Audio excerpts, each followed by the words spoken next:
Hello বন্ধুরা, প্রবাসীর কিচেনে সবাইকে স্বাগত। আশা করি সবাই ভালো আছেন। আজকে আমি তৈরি করব পালং পনির। খুব অল্প সময়ে কম ইনগ্রেডিয়েন্টস দিয়ে খুব সহজভাবে তৈরি করা যায় এই রেসিপিটা। খেতে কিন্তু খুবই সুস্বাদু হয়। অবশ্যই আপনারা বাড়িতে তৈরি করে আমাকে কমেন্ট করে জানাতে ভুলবেন না আপনাদের কেমন লাগলো। তাহলে চলুন রেসিপিটা দেখে নিই।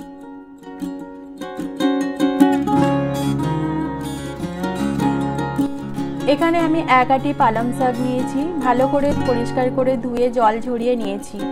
আমি এখানে পাতা তার সাথে কচি ডাঁটাটাও ব্যবহার করেছি। এখানে আমি কড়া বসিয়ে দিয়েছি। কড়াতে আমি 2-2.5 কাপ মতো জল গরম করে নিচ্ছি। এর মধ্যে আমি 1 টিস্পুন নুন দিয়ে দিচ্ছি।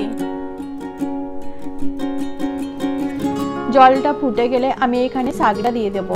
শাকটা আমি এখানে ছোট ছোট করে কেটে নিয়েছি, আপনারা গোটা পাতাটাও দিতে পারেন।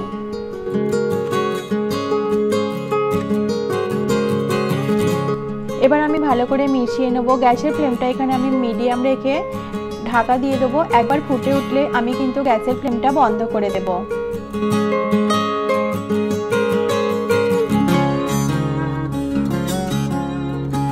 দেখুন ফুটে গেছে। এবার আমি ঢাকাটা খুলে নিয়েছি।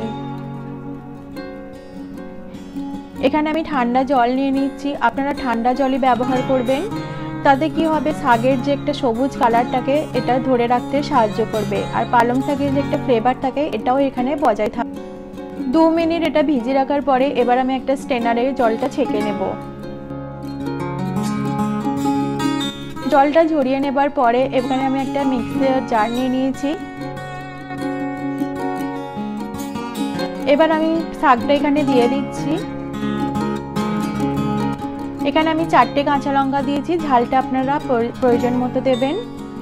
এখানে 4 কোয়া মতো রসুন দিচ্ছি। দিয়ে আমি অল্প জল দিয়ে এটাকে মিক্সিতে ফাইন একটা পেস্ট করে নেব।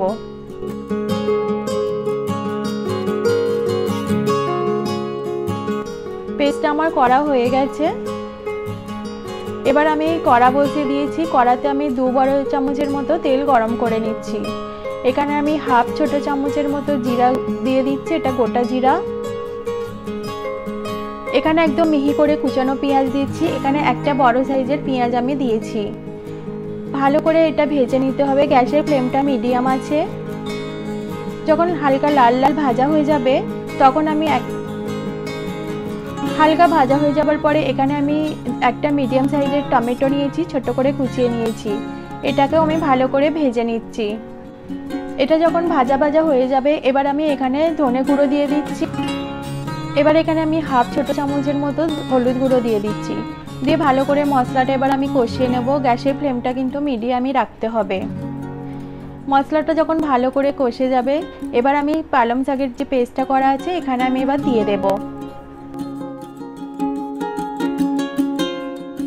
দিয়ে ভালো করে আমি এটা মিশিয়ে নেব। 2 মিনিট এটাকে আমি ভালো করে একটু কষিয়ে নেব।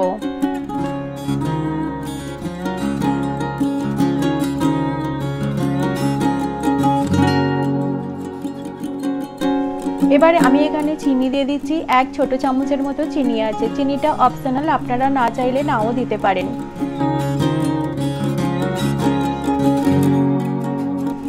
আবার ভালো করে আমি এটা মিক্স করে নেব। এবার আমি এখানে নুন দিয়ে দিচ্ছি। নুনটা আন্দাজ মতো দেবেন। এটা খেয়াল রাখবেন, শাক সিদ্ধ করার সময় আমি কিন্তু নুন দিয়েছিলাম, সেই জন্য নুনটা একটু বুঝে দেবেন।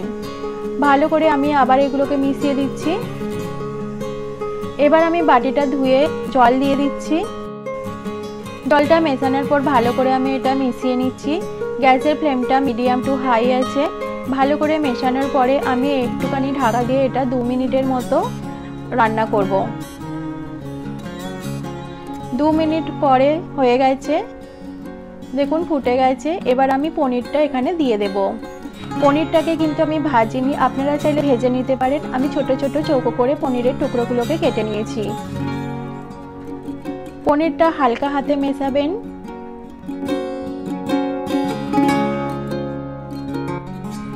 ভালো করে মেশানোর পরে গ্যাসের ফ্লেমটা মিডিয়াম টু হাই রেখে আবার আমি 2 মিনিটের জন্য এটা ঢাকা দিয়ে দেব। 2 মিনিট হয়ে গেছে, ঢাকা খুলছি।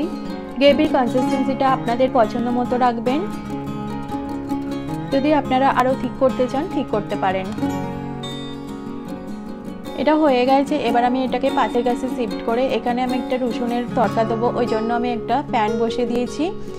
এখানে আমি 1 বড় চামচের মতো বাটার দিচ্ছি।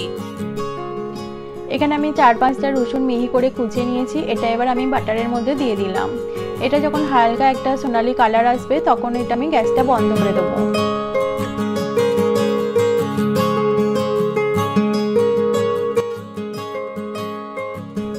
দেখুন কালারটা চলে এসেছে। এবার আমি এই পালকের মধ্যে এই রসুনের তড়কাটা আমি দিয়ে দিচ্ছি।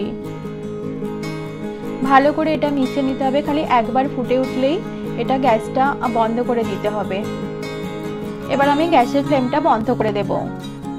এটাকে আপনারা ভাত, রুটি, পরোটা, নান সব কিছুর সাথেই পরিবেশন করতে পারেন, খেতে খুবই ভালো হয়।